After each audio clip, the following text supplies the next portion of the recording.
Bonjour à tous et bienvenue dans notre émission Où va le monde? Un espace qui veut faire entendre différents points de vue afin d'appréhender la complexité des enjeux de notre monde actuel et en devenir. Mohamed Bagat, bonjour. Bonjour Maximilien.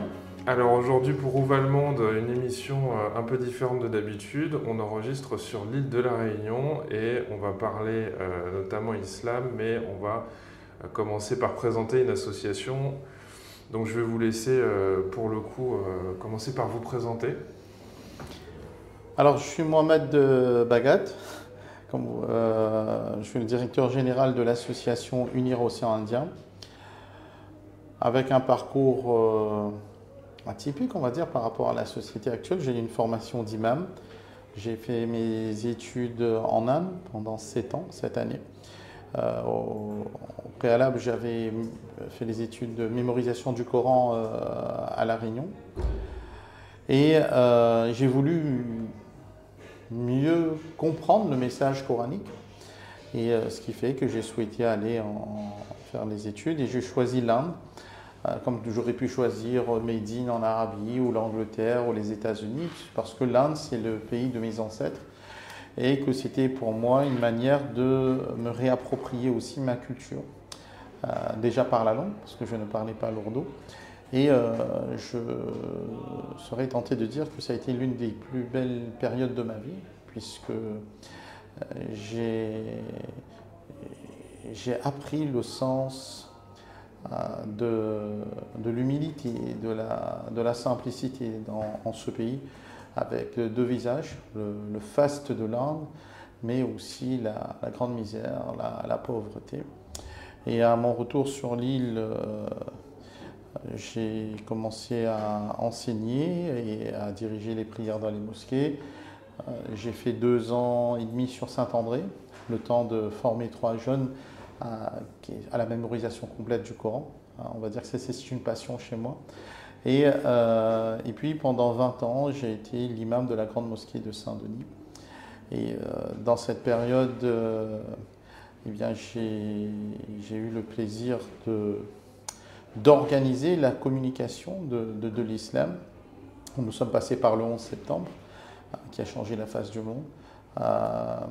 Nous avons mis en place des visites guidées à la mosquée qui, comme le jour de son inauguration en 1905, a toujours gardé sa porte ouverte, mais qui prenait le temps d'accueillir, de répondre aux questionnements, aux interrogations, notamment des touristes qui venaient des petits villages de France et de Navarre, et qui les surprenait parce que c'est un islam qu'ils ne connaissaient pas au travers de ce qu'ils voient dans les médias, parce qu'il y a l'islam et puis il y a ce que parfois certains médias présentent, de choses totalement différentes, très loin. Et en 2005, on a organisé le centenaire de la mosquée de Saint-Denis. Ça a été un moment très fort. C'est la première fois qu'une mosquée à La Réunion, mais aussi en France, devenait centenaire, puisque la mosquée de Paris a été construite en 1925, celle de Saint-Denis en 1905. Et on a accueilli en une semaine plus de 10 000 personnes. Le futur président Nicolas Sarkozy a été venu nous rendre visite, le recteur de la mosquée de Paris, etc. Mais ce qui m'a fait énormément de plaisir personnellement, c'est tous ces temps d'échange que nous avons eus avec la population. Les Réunionnais ont parfaitement joué le jeu. En 2010, j'ai été invité à l'Assemblée nationale pour un colloque, l'islam de la Réunion peut-il être un modèle pour la République? Alors moi j'ai des difficultés avec le terme modèle, parce que je trouve que ça fait un petit peu prétentieux. Mais je pense qu'il y a des matières à réflexion sur ce que les Réunionnais ont fait. Et puis j'ai pris ensuite la direction de la médersa de Saint-Denis. Donc on va dire que j'ai toujours eu un regard de réformateur. Ouais. J'ai voulu améliorer un peu la pédagogie, parce que je pense qu'avec le temps, il était important de permettre aux enfants d'apprendre à leur religion, mais aussi avec raison, avec compréhension. On a mis en place un référentiel, en prenant le temps d'étudier le programme de l'éducation nationale. Si un gamin en CM2 il étudie l'ère préhistorique, mais il était important qu'il sache eh bien, qu'est-ce que l'islam dit à ce propos, etc., de manière à ce qu'il y ait un équilibre, que l'enfant ne se sente pas complexé. Et lorsqu'il est en terminale, il est capable de parler de Rousseau, de Nietzsche, et même qu'il connaisse la pensée de Confucius ou autre.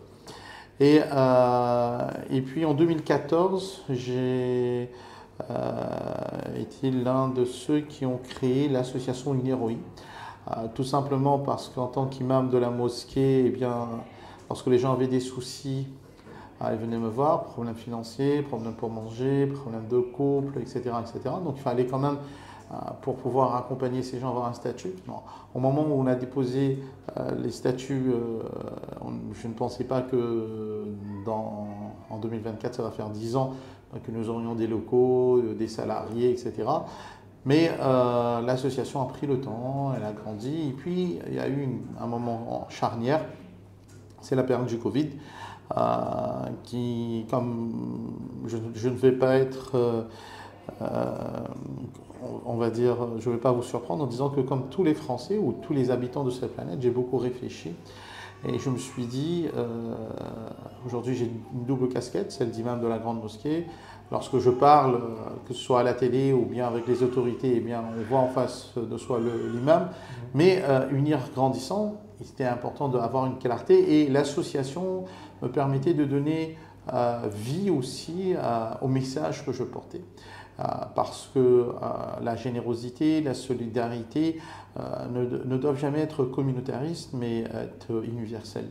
Et donc, il y a eu l'idée de s'engager entièrement dans l'association, sans que pour autant je ne cesse de faire des conférences, etc.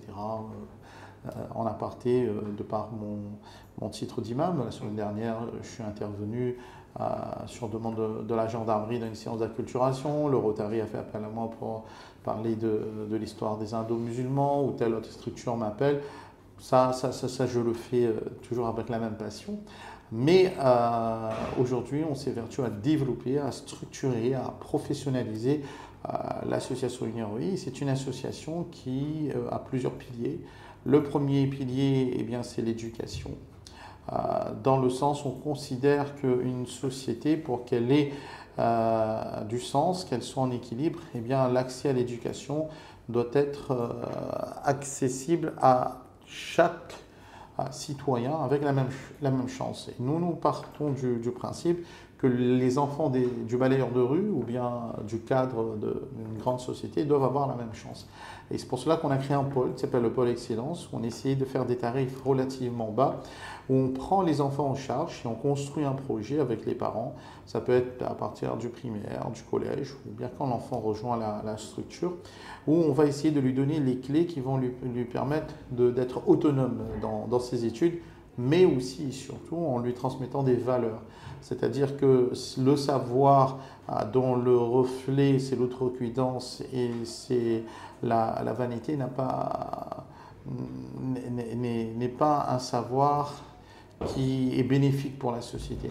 Mais un savoir empreint d'humilité, eh bien, c'est quelqu'un qui va devenir un maillon fort et positif pour la société. C'est ce que l'on cherche.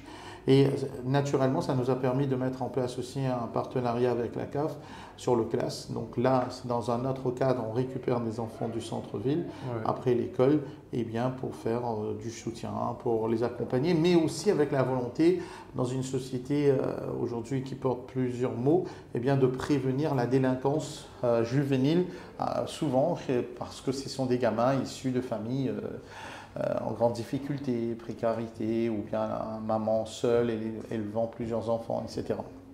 Et puis nous avons aussi un pôle parentalité, c'était normal. Et le pôle parentalité, eh bien, accompagne ses parents puisqu'ils ont de nouveaux challenges. Par exemple, la semaine dernière, la CAF nous transmettait une information que le gouvernement a mis maintenant un site à destination des parents pour les accompagner par rapport au fait que les gamins, entre 7 et 8 ans, ils ont déjà accès maintenant à des sites pornographiques, le nombre de fois qu'ils regardent. Et, il y a 30 ans de cela, les parents n'étaient pas confrontés aux mêmes problématiques. Il faut les accompagner. Le numérique, Ils demandent aussi à ce que les parents soient accompagnés, l'usage des écrans, etc., etc. Et puis nous avons ce qui est l'ADN de l'association, c'est l'aide alimentaire. Avant le Covid, on faisait une grosse action qui s'appelait 1000 colis pour 1000 familles. On réunissait tous les Réunionnais. On leur donnait une date, ils venaient, ils prenaient des tickets, les dossiers étaient étudiés, puis on distribuait les colis. Puis on a vu avec la période du Covid qu'il fallait changer. Donc on est parti sur de nouveaux formats, vous avez pu le voir. C'est-à-dire changer éviter qu'il y ait 1000 personnes au même endroit. D'accord, au même moment. Pour éviter, parce que propagation de virus, etc., etc. Donc là, chaque lundi, chaque jeudi, les gens viennent. Et puis 2 fois dans l'année, nous organisons ce qui s'appelle la caravane de la solidarité, où c'est l'association qui va à la rencontre des Réunionnais. Je crois qu'on a pratiquement fait toutes les communes, sauf 2 ou 3, type Étang-Salé. Je ne saurais pas dire, Étang-Salé, on n'est pas parti après. Les avirons, parce que j'ai vu sur les réseaux sociaux, lorsque les médias communiquent, que les gens de ces communes ont dit mais quand Mir viendra chez nous, on viendra, mais il faut savoir que sur, par exemple, l'aide alimentaire, c'est l'association qui offre les colis sans aucune subvention, aucune aide. On se débrouille. Et ça représente quand même... C'est-à-dire que tout le financement de l'association, et c'est la question que je me posais depuis tout à l'heure, comment ça se passe alors? Qui participe à ça? Alors sur certains dispositifs, nous avons des partenariats que vous avez pu voir à l'entrée. CAF, mairie, département, etc. Vous avez une enveloppe, un budget minimum qui vous permet de pouvoir... Sans rentrer forcément dans les détails, mais je me disais les locaux, les salaires minimum. On va dire que sur une grosse partie du budget, on essaie de se débrouiller comme des grands. Et on essaie d'être imaginatif. J'ai eu 50 ans cette année, mais ça blanchit les cheveux rapidement.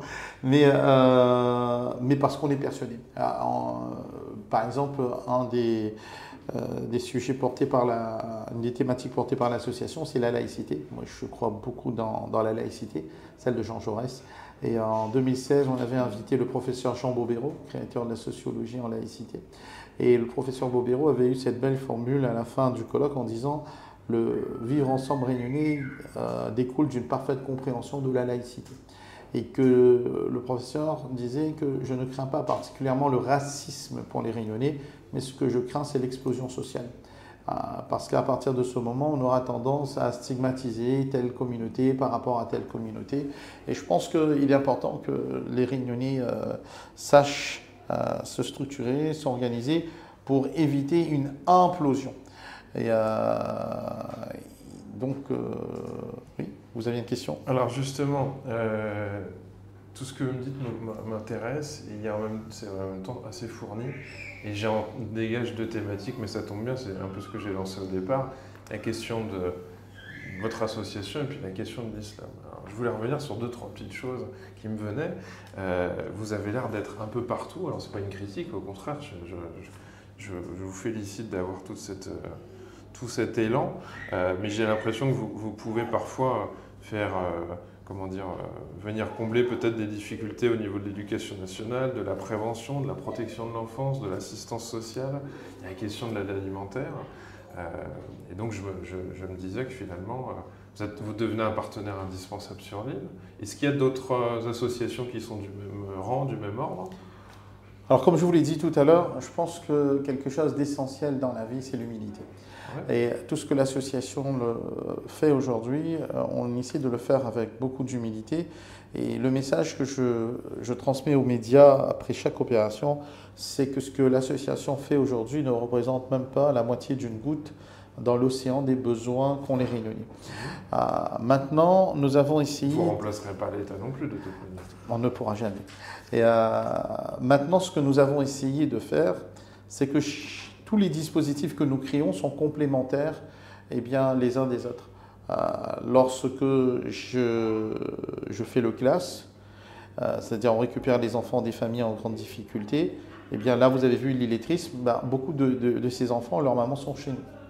Donc on est en train d'essayer de travailler pour que ces mamans qui ne savaient pas lire, écrire, compter au départ, et qui avaient perdu confiance en elles. Les gamins arrivent, leur montrent leurs exercices, leurs devoirs, leurs notes, les mots des professeurs, eh bien, ne viennent pas parce qu'elles ont honte de fait de ne pas savoir s'exprimer, et puis parfois elles n'osent pas venir par rapport à une culture différente. Eh bien, on essaie de faire en sorte que tout ça prend forme.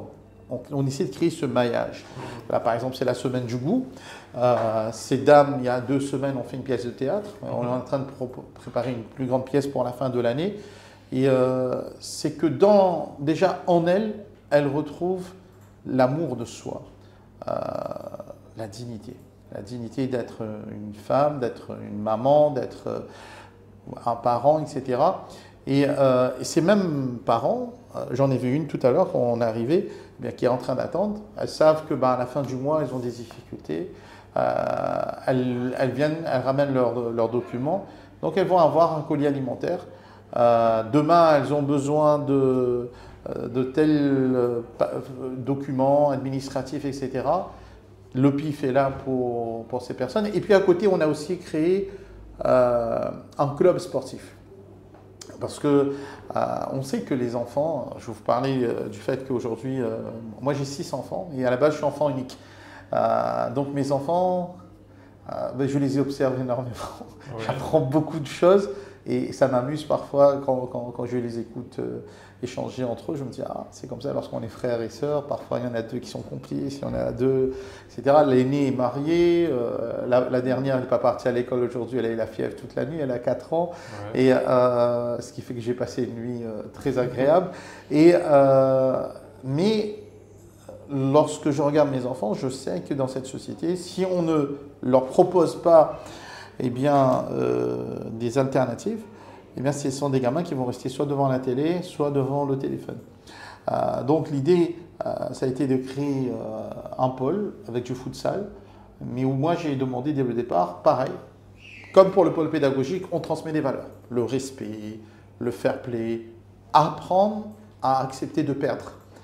On est dans une société où on veut tout le temps gagner, on veut être le plus beau, on veut être le meilleur, c'est pas possible. Parfois dans la vie on gagne, parfois on perd, on échoue. Et ça nous a obligés, parce que c'était la démarche à suivre, à s'inscrire auprès de la Fédération française de football, à créer un club, etc. Qui s'est inscrit en seconde division. Moi, je me disais, ils vont taper dans la balle. Ouais. Sauf que la première année, ils sont passés en première division. Et aujourd'hui, on est leader du championnat. Et on a joué la demi-finale de la Coupe de la Réunion samedi. On est qualifié en finale. C'est la célébrité qui n'était pas prévue. Et ce qui fait ça, il faut de nouveaux budgets. On avait commencé avec un petit groupe de joueurs. Et aujourd'hui, Unir attire, on a à peu près 24 joueurs. Et un des sponsors était là samedi pour la demi-finale. Je disais, tu regardes. Lorsqu'on a commencé, parfois on avait des jeunes seulement de certains quartiers de Saint-Denis, Mahorais, etc. Aujourd'hui, on a toute la Réunion. Unir, c'est la Réunion. On a des créoles, on a des oreilles, on a des chinois, on a de tout. Et c'est le sens du projet qu'on porte. C'est-à-dire que tous les Réunionnais ensemble, on est capable d'œuvrer pour faire en sorte que ce vivre ensemble perdure et qu'on puisse demain le transmettre à nos enfants. Parce que la plus belle des choses qu'on pourra faire, parce que quand vous arrivez à La Réunion, vous qui venez d'arriver de métropole, quand vous mettez votre pied à l'aéroport, la première chose que vous ressentez, c'est qu'à La Réunion, vous êtes dans un contexte différent. Vous marchez, vous vous fondez dans la masse des gens qui êtes là. C'est pas comme dans certains endroits, si quelqu'un comme moi, alors le jour où je retrouverai la taille de Tom Cruise, je vais de nouveau me mettre en jean et en polo. Mais aujourd'hui, c'est dans cette tenue que je me sens à l'aise. Et j'imagine bien que lorsque j'arrive à Paris, les gens vont se dire, oh là là, un barbu, il est habillé comme ça, il vient d'où, etc. J'en parle parce qu'en 2010, lorsque j'ai pris l'avion, c'est ce que j'avais ressenti. D'habitude, je voyage sur des compagnies telles qu'Air Mauritius, Emirates, les sièges sont plus confortables pour moi. Et là, comme j'étais invité par le gouvernement, on m'a mis sur Air France. Et c'était un petit peu plus ça à l'époque, je pense qu'Air France s'est amélioré depuis. Et je suis rentré en dernier dans l'avion. Et au moment où je suis rentré, j'ai senti les visages se pâlir. les gens devenir stressés. Sur le ton de l'humour, j'avais dit à Canal+ à l'époque, je leur dis, bah, limite, c'était si je ne chuchotais pas à l'oreille du compagnon ou de la compagne, chérie, appelle les enfants, dis-leur qu'on n'est pas sûr d'arriver à Paris parce qu'il y a un barbu qui voyage avec nous. Mais à La Réunion, non. À La Réunion, lorsque vous êtes barbu, vous avez les cheveux rasés, vous vous habillez en orange ou bien en pagne, vous ne gênez personne. Et ça n'a pas de prix. Alors justement, c'est sûr que quand on n'est pas venu ici, on peut avoir du mal à percevoir justement cette différence. Et je crois que vous décrivez bien le fait qu'on puisse avoir un multiculturalisme assez tranquille et qui ne soit pas surcommenté d'ailleurs et qui semble aller un peu de soi. Juste pour revenir par rapport à l'association, et une question qui me venait, c'est que je me dis que vous faites un peu parfois office de tutorat, vous êtes là peut-être pour par moment éduquer ou donner quelques valeurs, éduquer dans le sens noble. Et encore une fois, même en montant une équipe de football, vous avez un succès fou. Je me dis qu'il n'est pas impossible que les autres structures soient un peu trop fermées et que vous incarniez encore plus l'ouverture que les autres. C'est quand même interpellant pour moi en tout cas. Pour revenir sur cette histoire de multiculturalisme, de modèle, vous êtes un modèle, c'est un exemple de laïcité, vous avez dit tout à l'heure aussi, éviter l'implosion. Vous pouvez me parler un petit peu de tout ça parce que ce qui fait que je suis venu vous voir, c'est notamment parce que je suis interpellé par ce fonctionnement qui semble moins problématique finalement qu'en métropole. Vous pensez que c'est une peur de l'implosion derrière qui motiverait l'obligation en fait de pouvoir tous vivre ensemble? La thématique qu'on entend souvent par la gauche, c'est vivre ensemble. Et une fois qu'on a dit vivre ensemble, on n'a pas dit grand-chose, parce que vivre ensemble, c'est très concret. C'est avoir des codes différents, des habitudes différentes. Ça semble parfois un peu compliqué dans l'Hexagone ou en métropole. Et vous nous décrivez qu'ici, finalement, il y aurait moins d'étincelles entre les gens. Vous savez, actuellement, je suis des séances chez le kiné. J'ai un problème à l'épaule et je me suis dit, le seul moment de la semaine, j'ai 2 séances par semaine où je peux être tranquille, c'est lorsqu'il est en train de... Mais j'ai un kiné... Il y a la prière et il y a le kiné. Mais le kiné a découvert un peu qui je suis et je suis inondé de questions et je me dis, oh là là. Et ce matin, il me demandait, mais... comment trouver la sérénité, la tranquillité, la paix? Il vous a demandé ça, il faut lui dire d'aller chez le kiné. Je lui disais, mais c'est comme vous. Parce qu'il me disait, ah, mais c'est compliqué ce que vous avez, c'est peut-être une tendinite, ou il y a une luxation quelque part, ça va prendre du temps. Je lui disais, mais voilà, ça demande de l'attention. Je lui dis, mais au plus profond de chacun d'entre nous, il y a des blessures. Et pour pouvoir être quelqu'un de meilleur, il faut déjà que j'accepte les faiblesses qu'il y a en moi. Et puis, je suis la personne, eh bien, en fonction de l'environnement, du parcours, de l'histoire que j'ai eue. Parfois, on essaie de se donner une image, mais la réalité est tout autre. Pour l'île de la Réunion, moi, il y a une date qui m'a marqué, c'est 1992. En 1992, il y a eu les événements de Freedom. Pour une télé, on avait à l'époque une seule télé libre, mais qui n'était pas une télé, on va dire, reconnue par l'État. Lorsque l'État a décidé de mettre fin à cette télé, eh bien les Réunionnais sont descendus dans la rue et il y a eu énormément de dégâts. Des boutiques dévastées, il y a même eu des morts. Moi, je n'avais jamais vu cela. Mais tout le monde a été d'accord par la suite, après avoir analysé cet événement, pour se dire, mais au-delà de la télé, c'était le malaise social qu'il y avait, eh bien, que les gens avaient exprimé. Et à La Réunion, vous savez qu'on a des taux assez horrifiant de chômage. Plus de 25%, je crois, c'est ça, des actifs qui sont au chômage. Ouais, je crois. 27 ou 28%. Je crois même qu'on se rapproche des 30. Oui, oui. et la précarité, etc., etc. Et dans cette société-là, il est important qu'on mette en place eh bien, les leviers, les moyens, les structures pour que les uns et les autres aient au moins l'esprit qu'ils ne soient pas isolés, qu'ils ne soient pas seuls, qu'ils ne soient pas abandonnés. J'ai commencé à parler à la télé en tant qu'imam. Alors, je venais en vacances parfois, j'avais 18 ou 19 ans. Et ça veut dire que quand je me balade, j'ai toujours cette problématique. Il y en a toujours une ou deux personnes qui vont me reconnaître. Et j'aime beaucoup l'anonymat, c'est pour ça que souvent, quand j'ai l'occasion, je vais dans des endroits en vacances où je peux, on va dire, vivre un petit peu dans l'anonymat. Avec l'aventure Unir, j'ai découvert quelque chose de différent. Quand je vais dans un endroit, je vais toujours rencontrer une ou deux personnes qui viendront me voir en me disant « Monsieur, merci, ma grand-mère, elle a eu 5 kilos de riz. Ma maman, il y avait à manger à la maison ce mois-ci, etc. etc. » C'est-à-dire que les réunionnistes se disent « On n'est plus seul ». Mais attention, comme je l'ai dit tout à l'heure, l'idée, ce n'est pas de se dire que Unir vient se substituer à qui ou quoi, ou qu'on serait les champions du monde. Non, la volonté, c'est qu'on soit aussi une source d'inspiration. C'est-à-dire que demain, si on a 10 structures comme Unir sur l'île, que ce soit à Saint-Denis ou ailleurs, et qui soient là pour accompagner et aider les uns et les autres, c'est extraordinaire. Parfait, mais en même temps, on pourrait aussi se dire, et moi je vais faire l'avocat du diable et je reste bien extérieur puisque je ne vis pas à l'île de la Réunion, moi je me dis que vous réussissez, mais on pourrait se dire que c'est pas à vous de réussir à cet endroit-là en fait. Vous voyez, quand vous parlez de sensation d'abandon et sensation de ne plus être abandonné ou de ne plus être seul,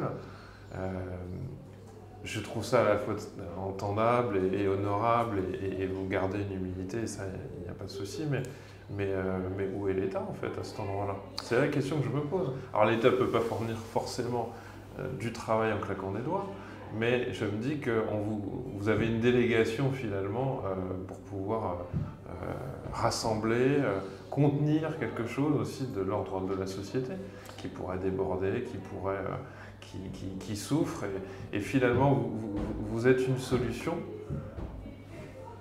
mais voilà, je me pose la question de la coexistence entre vous et le gouvernement en fait. En tout cas, vous devez certainement être bien félicité parce que vous remplissez des missions qui sont nobles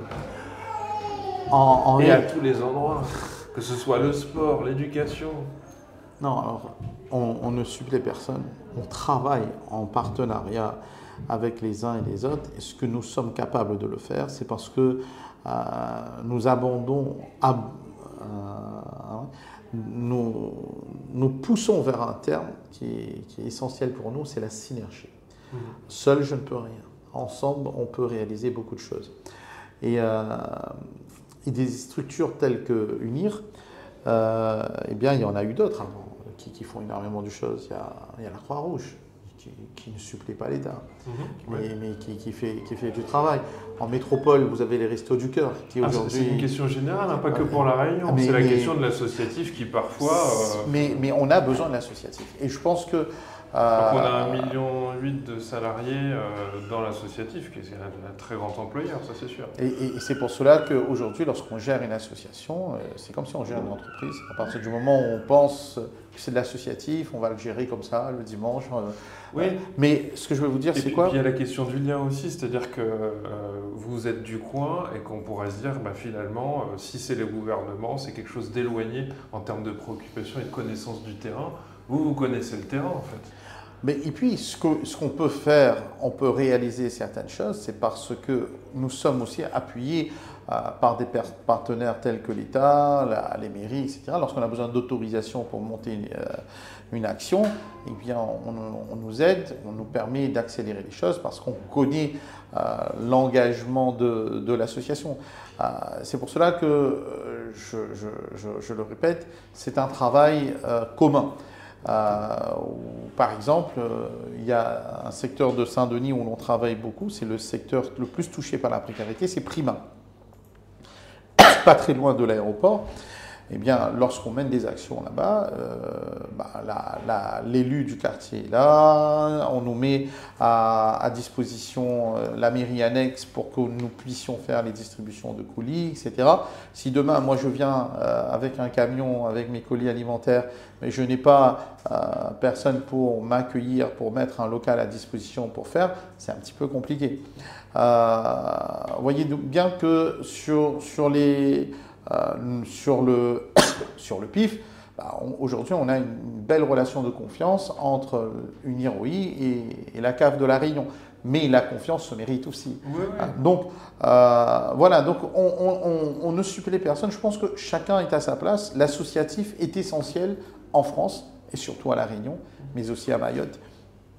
Parce que La Réunion et Mayotte l'actualité est assez brûlante sur ça, justement. Ce sont des vases communicants. Ce qui touche Mayotte touche La Réunion. Donc, on ne peut pas se dire on fait quelque chose pour La Réunion et on ne le fait pas pour Mayotte. C'est pour cela qu'UNIR s'appelle OI, Océan Indien. Donc, on travaille sur Mayotte, on travaille sur Madagascar, on travaille sur les Comores, parce qu'on est aussi convaincu de cela. Alors, j'aimerais que vous puissiez nous parler un peu de la place de l'islam. Je vais donner quelques éléments, vous me direz si vous validez ça pour nos auditeurs. Il semblerait qu'un conseil ici est élu pour 3 ans à chaque mosquée. Les imams ne sont pas que de simples employés, alors qu'ils sont souvent responsables des mosquées dans l'Hexagone. En fait, le culte et l'administratif sont apparemment bien distincts. Vous avez une école de formation des imams, et comme vous nous le disiez aussi, c'est intéressant, qui enseigne l'histoire de France. Des mosquées qui sont autofinancées et qui seraient apparemment pas soutenues par les pays étrangers. Moi, je voulais avoir votre sentiment sur pourquoi il y a ces différences si importantes entre la Réunion et l'Hexagone. Alors, je pense qu'on peut dire que c'est pas la même histoire. On pourrait aussi expliquer une différence de traitement médiatique, peut-être. Avant tout, je pense que vous avez donné la réponse, parce qu'on n'a pas la même histoire. Parce qu'on n'a pas la même histoire. Lorsque j'arrive d'Algérie et que je viens m'installer en France et que je me dis je vais travailler, et puis je vais retourner dans le bled. Et lorsque j'étais en Algérie, 98% de la population était musulmane, il y avait des mosquées partout, j'avais des codes musulmans partout, et j'arrive en métropole du jour au lendemain, je suis perdu. Je me suis perdu. Et au bout de la 2e, 3e génération, je m'aperçois que mes enfants sont restés en France métropolitaine, et ils sont musulmans. Et que ces enfants-là, ils sont attachés à leur religion, ils ont envie de vivre leur religion. Mais l'islam est une religion, donc elle a une visibilité. Lorsque je prie, j'ai besoin d'une mosquée. Lorsque je jeûne, le ramadan est une période, même si je jeûne, où les gens savent que c'est le ramadan. Lorsque je consomme du halal. Ça a de la visibilité d'être musulman.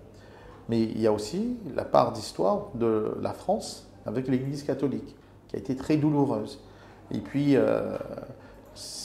l'arrivée de la laïcité qui fait qu'on ne voulait plus de visibilité religieuse.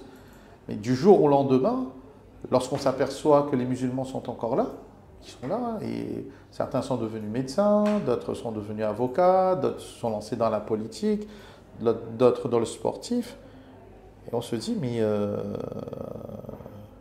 ils priaient dans les caves, mais maintenant ils veulent des mosquées dans les villes. Et dans certaines villes, on a de belles mosquées, comme à Paris, à Nantes, à Marseille, etc. Donc, ça gêne. Et parce qu'on ne prend pas le temps d'essayer de se comprendre correctement, et qu'on veut construire le modèle de la structuration de l'islam à la place des musulmans, on échoue à chaque fois. On essaie, avant le CFCM, on avait essayé d'autres choses. Et après le CFCM, on part sur autre chose. Et la communauté musulmane, elle se dit, mais donc on va être représenté par rapport à ce que telle mosquée fait 1000 mètres carrés Donc elle a 2 représentants. Telle mosquée fait 200 mètres carrés, donc elle a tant de représentants. Et ce sont eux, autour d'une table, qui vont décider pour nous. Mais nous, on n'a pas demandé à ce que ce soit eux qui nous représentent, etc., obligatoirement. Et puis, lorsque je suis imam, il faut que je connaisse aussi le contexte dans lequel je vis. Aujourd'hui, la France a la chance d'avoir des imams de qualité. Mais nous avons aussi une période où bien nous avions des imams qui étaient envoyés par différents pays qui géraient certaines mosquées. Et ces imams qui venaient, mais qui prônaient un islam qui n'était peut-être, ou ne tenait peut-être pas compte de décontextualiser, quoi, du contexte dans lequel ils vivaient. C'est une vraie question, vous en avez parlé, la connaissance de l'autre. Parce mais, que vous dites, on peut avoir lu Nietzsche, on peut le connaître, on peut avoir lu la Bible, et puis... mais la différence, la différence, elle est où? C'est que la Réunion, elle a son histoire. Après l'abolition de l'esclavage, eh bien vient la période de l'engagisme. On a des Indiens qui viennent du sud de l'Inde, et puis ceux qui viennent du nord-est de l'Inde, ce sont les Gujaratis. Et ce sont des Indo-musulmans qui viennent s'installer à La Réunion. Ils ont comme particularité, ces Indo-musulmans, que là où ils sont partis dans le monde, ils ont fait du commerce et ils ont réussi. En Angleterre, aux États-Unis, au Canada, en Australie, en Nouvelle-Zélande, en Afrique du Sud, à Madagascar, à Maurice, à La Réunion. Ils arrivent. D'abord, ils travaillent très dur. Certains vont être agriculteurs, certains vont être marchands ambulants. Et puis en 1890, un armateur du nom de Botawala, qui a mis en place un comptoir commercial sur Maurice, se dit ce serait bien qu'on en ait un sur La Réunion. Cependant, il faut qu'il soit convaincu de rester sur l'île. Et pour qu'ils soient convaincus de rester sur l'île, eh bien, il faut leur donner les moyens pour s'épanouir culturellement et cultuellement. Qui dit culturellement dit qu'ils doivent avoir des lieux de prière. Sauf que ces premiers musulmans n'ont pas encore beaucoup de moyens, et c'est pour cela qu'ils vont acheter un terrain dans la rue du Grand Chemin, au 111 de la rue du Grand Chemin. À l'époque, le 111 de la rue du Grand Chemin, c'est ce qu'on appelle aujourd'hui la rue Maréchal Leclerc, l'artère principale de Saint-Denis. Pourquoi ils choisissent la rue du Grand Chemin? Par souci de discrétion déjà, parce que ce n'est pas une artère principale, et deuxièmement, parce que par rapport à leurs moyens, ils ont fait avec les moyens de l'époque. 1897, ils font la demande de construction de la mosquée auprès du gouverneur Bochon. Ça se passe tellement bien à l'époque, au moins de 6 mois, ils ont l'autorisation de construire la mosquée. Ça va prendre un peu de temps pour qu'elle sorte de terre, et en 1905, on inaugure la mosquée de Saint-Denis. 1915, on a le premier cimetière musulman de France, à Saint-Denis de la Réunion. Parce qu'ils ont pensé, c'est un signe très fort. Quand ils font un cimetière, ils savent que nous, on ne va plus retourner en Inde. Nous, on va rester à La Réunion. Donc, dès le départ, qu'est-ce qui s'est passé? Parce que Donc, on s'installe vraiment. Comme on est une minorité en Inde. On nous laisse nous installer vraiment aussi. Mais en Inde, on était une minorité, et en Inde, on a réussi à vivre ensemble, d'accord? Parce que on s'est structuré en tant que minorité. Lorsqu'on arrive sur une autre terre, on sait aussi s'installer en tant que minorité. On n'a pas la même problématique de ceux qui viennent de telle ou telle colonie, ancienne colonie, où ils étaient majoritaires. On sait. Il y a quelque chose de plus pragmatique, de peut-être moins idéologique. Et on n'est pas dans la revendication. Mais alors, est-ce que c'est pas aussi une façon plus communautariste de fonctionner? Non.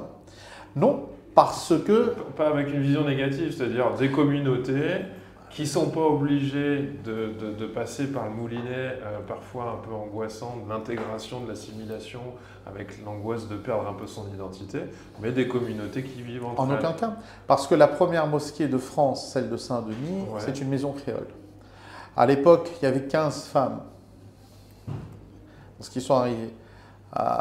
De mémoire, alors là, ça fait longtemps que j'avais lu ça, je crois qu'il y avait 6 indo-musulmanes, il y avait 2 françaises, on les appelle des Yab, 2 mauriciennes, etc. etc. Ce que vous voulez dire, c'est que d'emblée, il y a une coloration. Le métissage. Qui s'est faite. Ça s'est fait naturellement. Le métissage s'est fait naturellement, ils n'ont pas attendu. Et aujourd'hui, en 2023, Si je vous dis que plus de la moitié de la population musulmane aujourd'hui est issue de familles métissées, c'est-à-dire que soit c'est la belle-mère qui a embrassé l'islam à un moment, ou l'arrière-grand-mère, etc. Donc on sera tous finalement tellement concernés qu'à un moment donné... On a tous un lien de famille, soit avec quelqu'un qui s'appelle Payette, l'autre qui s'appelle Waro, ou qui s'appelle, etc. Lorsqu'on se rencontre, on se connaît, on se respecte et les choses se font naturellement. Vous allez retrouver un gamin, la semaine dernière c'était Noël, mais il était avec ses grands-parents, et 2 semaines après c'est la fête de l'Aïd, il est avec les autres grands-parents. Voilà, ça c'est la Réunion. 2 fois plus de fêtes.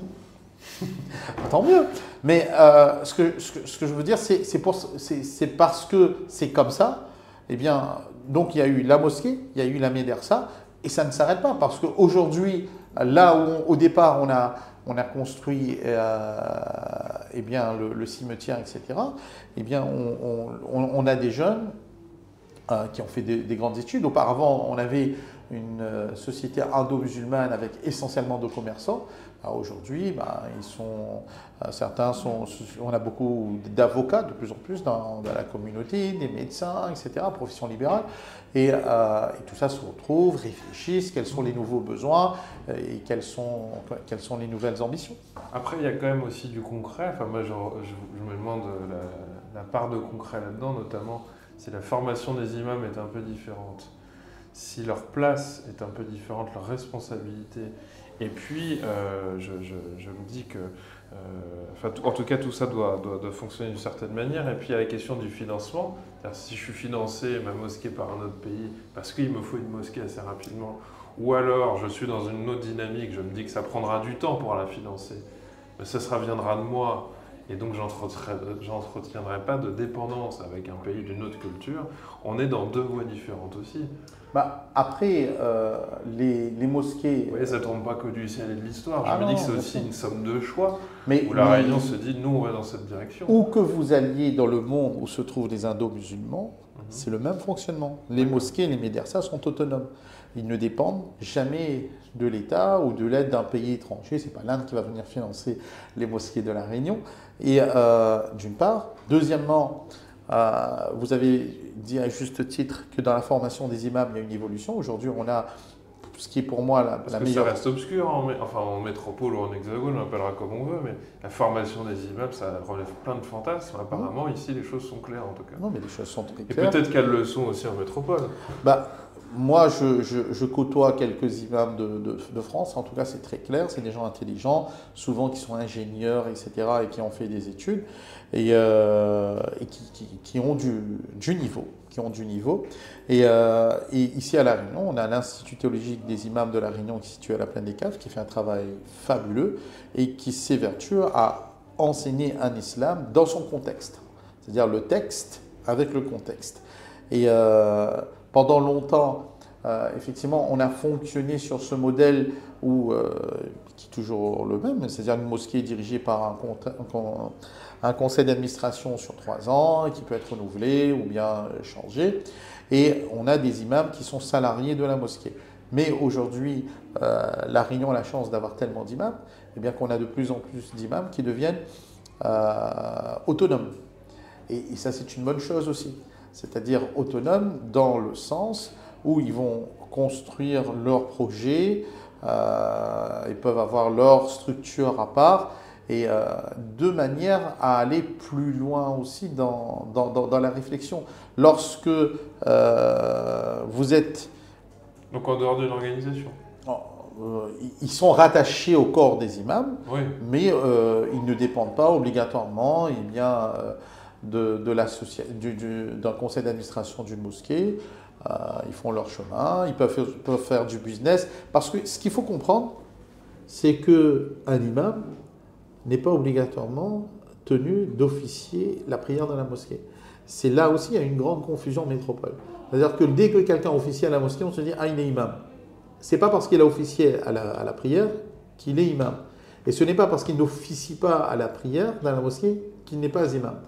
L'imam, c'est celui qui a fait les études d'imam. Il a la légitimité et l'autorité pour diriger la prière pour les fidèles.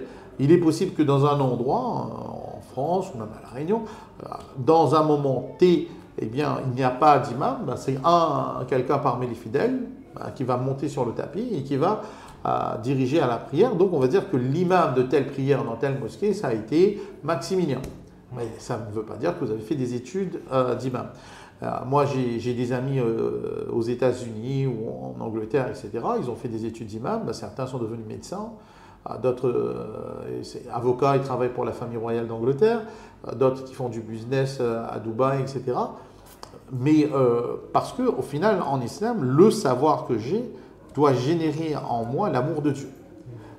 Et cet amour, et puis, que ce soit dans le commerce ou autre chose, eh bien, je vais m'efforcer de l'appliquer pour donner du sens à cela. Bon, on va aller sur la dernière question, Mohamed Bagat. Merci en tout cas pour d'avoir répondu à tout ça. Mais j'aurais voulu savoir, selon vous, où va le monde alors? Où va le monde? Oui, c'est une grande question et je me dis qu'il y aura probablement suffisamment d'amour au fond de vous pour pouvoir nous donner une réponse intelligible et authentique. Où va le monde? Et je fais partie de ceux qui essaient d'être toujours optimistes. Même si nous vivons une période très difficile. Une période très difficile, le réchauffement climatique, avec tout eh bien, les événements que ça apporte, la fonte des glaciers, les séismes, le réchauffement du climat ici et là, à côté de chez nous à Mayotte, la sécheresse, à Madagascar dans le sud, etc. Mais j'espère vraiment qu'au-delà de ces difficultés, cela saura nous réunir autour d'un mot, c'est la solidarité. C'est la solidarité parce que l'homme n'est jamais autant humain que lorsqu'il sait être solidaire et c'est cette solidarité qui lui donne le sens de la fraternité humaine. Voilà. Mohamed Bagat, merci pour toutes ces réponses. C'est moi qui vous remercie.